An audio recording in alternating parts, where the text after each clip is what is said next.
Ngokwembali akuvakali ncakasana into yoba yayiyintoni kanye unobangela okanye intsusa yokokubana kwenziwe into eyayibuhlungu ngolu hlobo, kubulawa abantu abangaka, abanye bonzakaliswe ngurhulumente wayexhuzile imikhala ngelo xesha. Abanye bathi hayi kwakuthiwe apha mabahambe bafuna uhamba. Abanye bathi hayi yayingabantu nje aba bekunganyelwe loo nto yayibongamele engaziwa mntu. Ngake mhlawumbi ke nisicacisele ke Bishop notata into yoba njengoba iminyaka ihamba nisiva nibona kwenzeka ntoni, yintoni eyayisenza into yoba urhulumente welo xesha enze le nto imasikizi kangaka? Kuye kwathi ke ngenxa yoba umprofite umgijima eshumayela apha eNtabelanga baye abantu aba bekholwa intshumayelo yakhe. Kwacaca into yoba le nto iyabashukumisa abelungu. Bathumela ooDr Jabavu nabanye ke ooPelem nabanye uDr Rhubusana ukuba bazothetha nomgijima ukuba andulule abantu apha eNtabelanga. Umprofite ke ebevela abhekise emadodeni esithi mna ndibizanga mntu koko ndishumayele abantu beza eNtabelanga.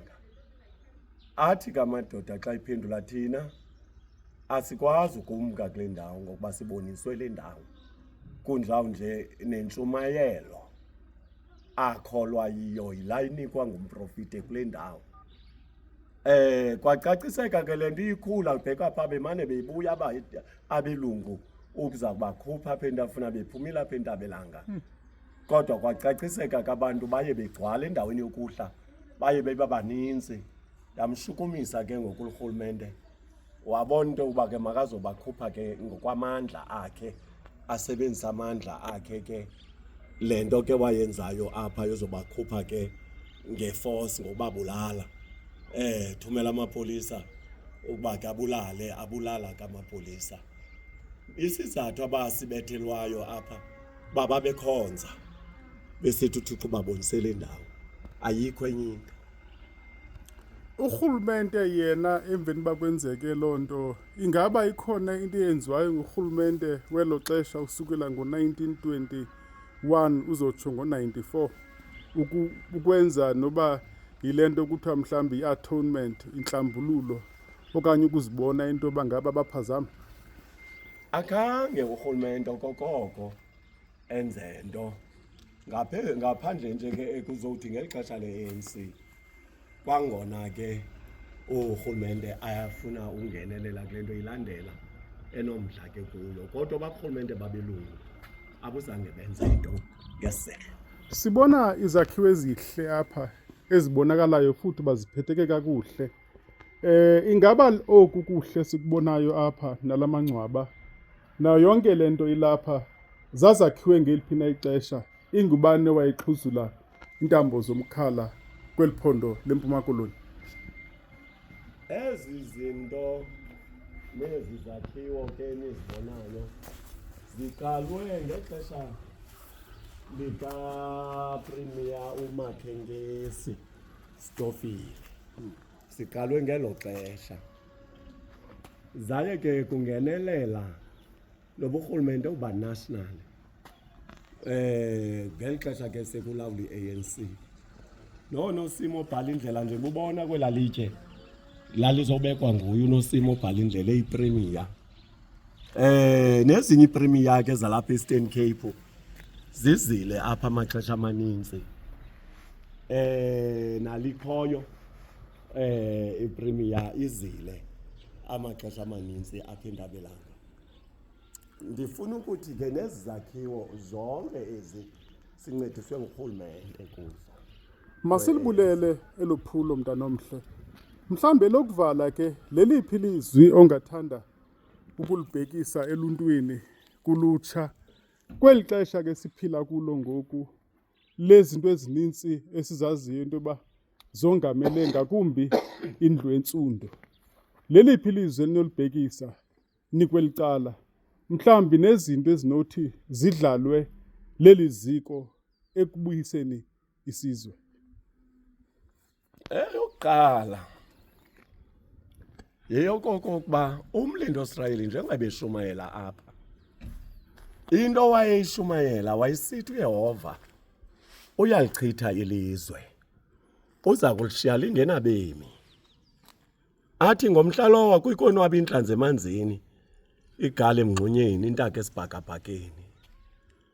Athi abantu ababesindile babesentendeni yesandla, intende ke senda lesandla sikaThixo, babe njengeengozo zombona ezingqushisisiweyo.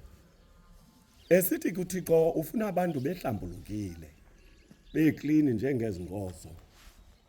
Kodwa ke eso sizathu ngenxa yaloo nto beva abanye abeva abanye. Kwakhona apha eNtabelanga nale nto kavuka uzenzele iqalwe apha eNtabelanga. Abantu babelapha babe neziphiwo ngeziphiwo. Abanye bekwazi ukwenza imisebenzi yezandla, abanye bekwazi ukwenza izinto, bethunga besithini, sonke zabethunga, neempatata nempahla zazikhona apha abathungi.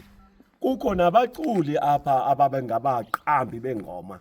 Yonke laa nto, ezinto ke zathi zamonelwa ngurhulumente kwelo xesha akuphawula abantu abamnyama ukuba bayazenza bengekho abelungu.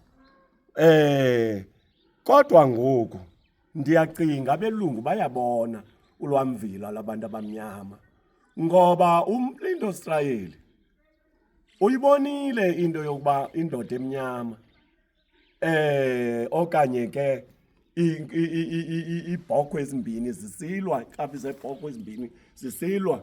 Iinkunzi zemfene ezimbini zisilwa, iinkunzi zeebhokhwe ezimbini ezimhlophe zisilwa. Kwavela inkunzi yemfene yazophula ilungu lentaba. Ekuveleni kwayo le nkunzi yemfene yazophula intamo, uthi ke uzawuba njalo umntu omnyama, useza koyisa umntu omnyama, usezawuphathwa elizwe ngumntu omnyama. Enenini ke waphatha uMadiba engumntu omnyama. Ndifuna ukuthi ke kwesi sizwe sitsha okanye ke isizwe sisiso phambili sibeke uThixo qha ngaphambili. Ukuba uThixo simbeke ngaphambili, abantu abamnyama ngabaqashwa bakaThixo, ngabo abantu abamnyama abathetha noThixo ave msinyane. Ndifuna ukuthi ke akwaba abantu abamnyama bebenoliva olubizo lukaEnoch, bazi nokokuba uEnoch wayefuna kwenzeke ntoni na, bebeya kuba kude. Ndiyaphela. Masibulele kakhulu umfundisi. Olu shicilelo ke lenziwe nguGqirha Jongi Class, umbhalo wencwadi ethi Triangle of 100 Years Wars, ekhatshwa ke nguMr Titise Sabalele, uphuma pha kulaa mhlaba waseMonti kwaNdlambe. Masibulele kootata, sibulele koomama, sithi ke sawubuya kwakhona sinibone. Enkosi.